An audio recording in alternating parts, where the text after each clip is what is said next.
yung isa din na pinapasalamatan ko sa Ama, lalo sa ano ko, sa sarili ko, sa pagiging ano ko.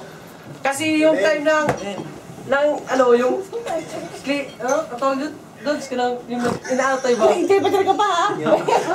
Punta natin ng hospital o para ano? Medical. Final medical na yan. Baka full medical pala. Nagpapasalamat din ako doon. Kasi, dahil sa mga nangyari dahil kahit maraming nangyari sa akin, disgrasya. O ganyan. Hindi bumalik siya pa. Pasado pa rin ako.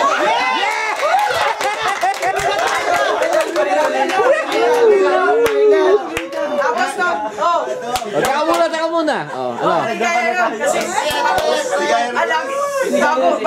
bago doon, ano, lagi talaga akong nag-pray sa sana walang ano, kasi pag talagang may ano ka dyan, talagang wash out ka. Alis ka sa kaisya, alis ka sa company.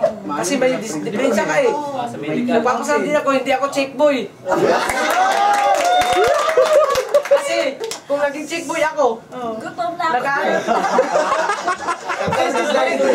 Sablay ako kasi alam mo yung mga sakit na ano, pag ganyan mga babae ganyan yan, mga yan. Babae. Okay, di ba? Ano ba? Kasi may mga sakit. Ano pa yan? Masalamat talaga ako. Pero yung time na alis na talaga, Ayan na. ayan na. Training na. Yes, salamat. Biglang punta yung ano, yung yung news na, yung ano, laging sinasabihan na ano ba, yung parang girl na, ikaw, ibang ano, sabi sa kanya na, ganyan, ulis sa kanya, ganyan. Pumunta sa amin. Yung evening na gabi, sabi niya, sorry, kasi hindi kayo makakatuloy.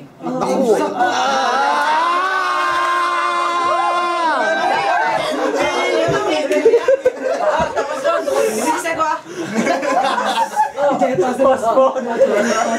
talaga, nagpapasalamat. Kahit doon, di ako nakakano eh. Di ko ba talaga ano. Kasi, papalis na tapos na down pa.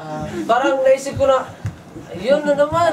Pero pinipray ko palagi talaga, kaya ko pa rin to. Kasama ko pa rin siya. Ayan. Walang continue pa rin. Yan. Sige, hintayin ko na lang yung time na aalis ako. Yan. Marami nang umalis. Sabi ko na, parang hirap talaga. Hindi talaga, imposible talaga. Parang nadadown. Minsan nadadown na talaga ako. Nakakaiyak na ako eh. Ganyan. Kasi sobrang ano ba, parang ganyan talaga ba? Down talaga.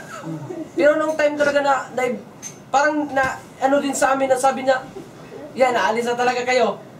Parang 1 month lang pala yung ano, yung hinihintay.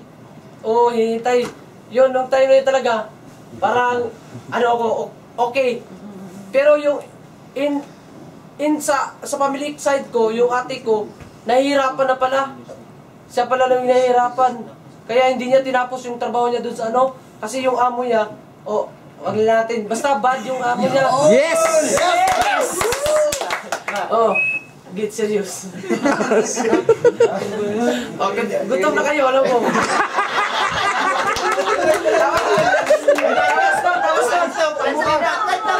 Ang kulang ngayon kasi wala akong mga damit, wala akong mapagkain. Napapasalamat kasi yung ate ko, napapasalamat kasi umuwi siya ng walang disgrasya, walang mga pasang sa katawan. Pasalamat ako sa Panginoon kasi parang sa Panginoon ko naisip ba, parang sinisacrifice na magtrabaho yung ate ko para lang parang continue sa akin. Yung time na yun, parang, ay salamat, kahit na umuwi yung ate ko, ako na naman yung makakatulong. Yung time na yun, talagang yung honest na talaga. Napapasalamat ako, maliit na talaga kami, tapos, yun, nandito na ako, nakasama ko. Ngayon na ako, pero tuloy ko lang. Siguro na talaga. Yung time na yun, bumating na ko dyan sa sa barato. Marami pang bisyo, inom. Every weekends, inom, sigarilyo. Yung mga kasama ko, alam mo, mga kasama ko, sigarilyo, ganyan. Inom. Pag weekends, ganyan. Pero yung pera ko, padala pa rin sa pamilya. Di pa rin nawawala yung ano ba, yung love ko na ganyan ba, hindi ko nakakalimutan. Pero nagpipray ako nun. Pero yung ano, yung iglesia na ano ganyan, hanap ka dyan, hanap ka, para maka-church ka. Lagi ako naghahanap, nag-ano ko sa internet. Pero yung time na yon, yung sila Arnel, sila Dudes, nag-ano na sa akin, simba tayo. Parang inaano ko lang ba na, kahit nandito na sa malapit, bakit pupunta ko sa malayo? Naisip ko, pray ko sa Panginoon na, sana, God, anong gusto mo sa akin? Doon, papasok ako. Para lang, ano, para sa'yo. Oh, happy ako para mag-pray sa'yo. Yun, yung time na yun. Pero, yung time na yun, nandun pa kasi sa, ano, Shinkan, parang wala pa rin ba? Parang, hindi pa rin ako, ano, aggressive sa Panginoon. Pero nagpipray ako. Para, doon lang sa, ano, pero kulang pa rin. O yung mga, ano ko, mga bisyo ko, sigarilyo, inom. After nun, nung pumunta kami sa kabila. Bago na pala yun. Parang naisip ko rin, nung pumunta kami sa kabila, parang sakit, parang bakit kami, tapos bumaba yung ano. Parang mahirapan ba? Yung time na yun, yung pag-alis pala, parang nasiseparate kami. Lahat. Pero, ano ba, yung, parang may kaibahan. Yung time na yun, si Arnel, nasa harap ko. Yung ano ba, kaso wala siya dito eh. Yung time, tapos sila Dudes, malayos Dudes. Tapos doon, yung sa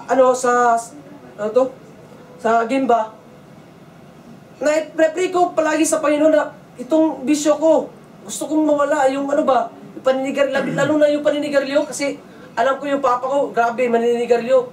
Kita ko talaga, yung mukha niya, talaga pahit, pero pray ako sa Ama natin kasi sa bisyo niya, yan, parang ano ba, pero hindi ko gustong ano, wala siyang ano ba, parang malakas siya sa trabaho, lagi 52, 51 yung papa ko.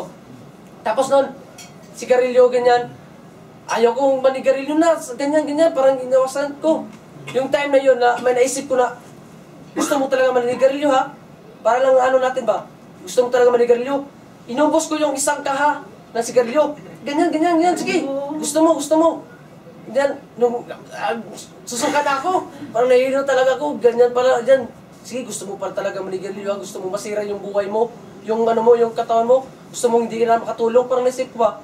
Pero, nang dahil pala doon, yung wisdom ng ano, Panginoon, yung binigay niya sa'yo na isip na huwag mo, dahil yan, gawin mo yan, ganyan, gawin mo ano, yung ano mo, yung, parang, ano ba, dahil, ano ba, parang, ano mo yung ano, parang mawala ba?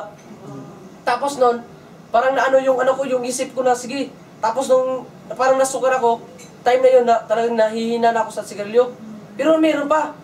Yung mga ano ko, yung mga, sa ano, sa agency, sa Kaisa, may kasama na ako na naninigarilyo. Kasi magkasing age kami.